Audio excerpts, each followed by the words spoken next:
రామాయంపేట మండల కేంద్రంలోని శ్రీ గోదాదేవి పద్మావతి సమేత వెంకటేశ్వర స్వామి దేవాలయ పుష్కర బ్రహ్మోత్సవాలు జనవరి 29వ తేదీ నుండి ఈ నెల 7వ తేదీ వరకు నిర్వహించే ఉత్సవాలలో భాగంగా నేడు 1108 కళాశాలలతో స్వామివారికి ఘటాభిషేకం నిర్వహించారు. 12 సంవత్సరాల క్రితం దేవాలయ పునఃప్రతిష్ఠ అనంతరం ప్రతి సంవత్సరం వారి కోసం ఉత్సవాలను ఘనంగా నిర్వహిస్తున్నారు.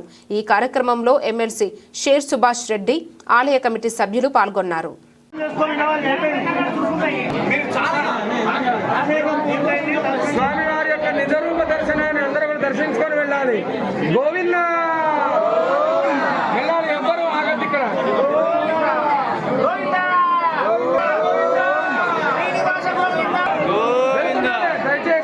దర్శనం చేసుకొని వెళ్తున్నారే.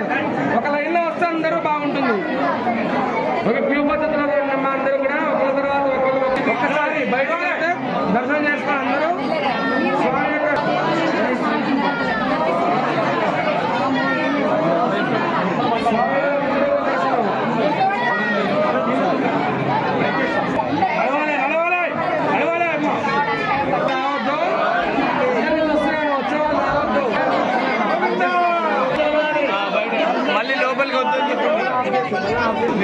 దర్శనం చేసుకొని అందరు ఒక్కసారి దర్శనం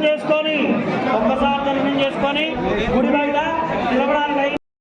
లక్ష్మీ వెంకటరమణ గోవింద, శ్రీనివాస గోవింద, రమారమణ గోవింద.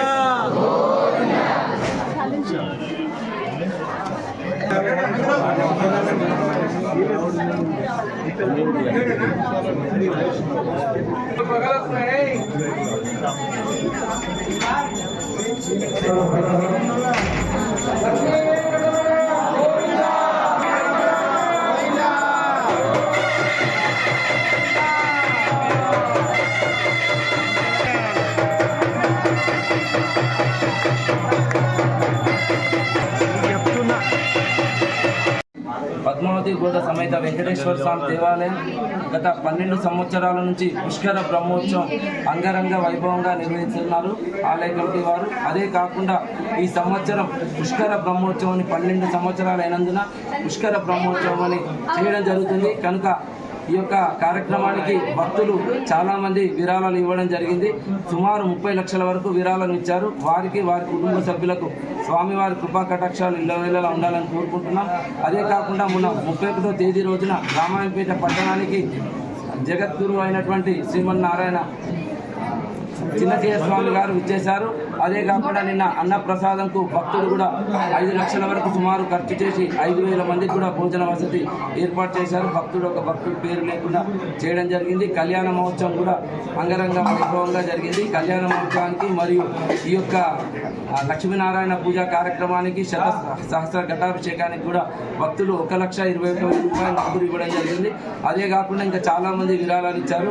5,000 రూపాయలు, 51,000, 11,000 రూపాయలు, 2,500 రూపాయలు, ఆ పైన వస్తు రూపైన కావచ్చు, ధన రూపైన కావచ్చు. ఈ యొక్క కార్యక్రమానికి అంగరంగ వైభవంగా నిర్వహిస్తుండడానికి వారు విరాళం ఇవ్వడం జరిగింది. వారికి వారి కుటుంబ సభ్యులకు స్వామివారి కృపా కటాక్షాలు ఎల్లవేళలా ఉండాలని కోరుకుంటున్నాం. ఈరోజు సహస్ర శతఘటాభిషేకం చేయడం జరిగింది. ఈ యొక్క కార్యక్రమం ఇప్పుడే మరి కొద్ది క్షణాల్లో అందరికి కూడా పేరు పేరున ధన్యవాదాలు తెలియజేయడం కంపెనీ. వెంకటేశ్వర స్వామి పుష్కర బ్రహ్మోత్సవాలకు నన్ను ఆహ్వానించినందుకు ఈ ఆహ్వాన కమిటీ సభ్యులందరికీ కూడా నా హృదయపూర్వక నమస్కారాలు. అలాగే రామాయంపేట ప్రజలందరూ కూడా ఆ దేవదేవుడైనటువంటి వెంకటేశ్వరుని కృపకు అందరూ కూడా ఆశీస్సులు కావాలని చెప్పి అందరూ కూడా చల్లగా మంచిగా ఉండాలని భగవంతుని జై శ్రీమన్నారాయణ. రామాయంపేట పట్టణంలో గత 5 రోజులుగా పుష్కర బ్రహ్మోత్సవాలు ప్రారంభమయ్యాయి. రామాయంపేట పట్టణంలో ఈ నెల 29 నుంచి పుష్కర బ్రహ్మోత్సవాలు ప్రారంభమయ్యాయి. 9 రోజుల పాటు అత్యంత వైభవంగా ప్రారంభమైనటువంటి బ్రహ్మోత్సవాల్లో మొదటి రోజున అంకురార్పణ, రెండవ రోజున అగ్ని ప్రతిష్ఠ కార్యక్రమం జరిగింది. 31వ తేదీ చిన్న జీవితం వారు రావడం జరిగింది. చిన్న సామూహిక లక్ష్మీనారాయణ పూజలు నిర్వహింపజేయడం జరిగింది అందరితోటి కూడా. అదేవిధంగా రోజుకొక వాహన సేవ చొప్పున తిరుమలలో మాదిరిగా ఇక్కడ కూడా రోజు వాహన సేవలో ఆద్యంతం కూడా జరుపుతూ ఉన్నారు. ఈరోజు విశేషించి స్వామివారికి 1108 కలశములతోటి అనేకమైనటువంటి ద్రవ్యములతోటి పాలు పెరుగు తేనె ఇత్యాది ద్రవ్యాలతోటి అభిషేక మహోత్సవం కన్నుల పండగగా మనం నిర్వహించుకున్నాం. ఇంకా ఈ యొక్క బ్రహ్మోత్సవం 7వ తారీఖు వరకు కూడా మనకు జరగవలసినటువంటి పరిస్థితి ఉంది.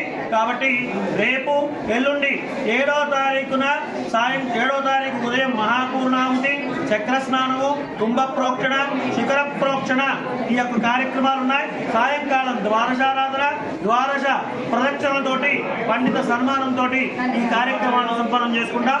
కాబట్టి భక్తులంతా అధిక సంఖ్యలో విచ్చేసి ఈ కార్యక్రమాల్లో స్వామివారిని సేవించి పరిపూర్ణమైనటువంటి కృపా కటాక్షాలు పొందుతారని ఆశిస్తున్నాం. జై శ్రీమన్నారాయణ.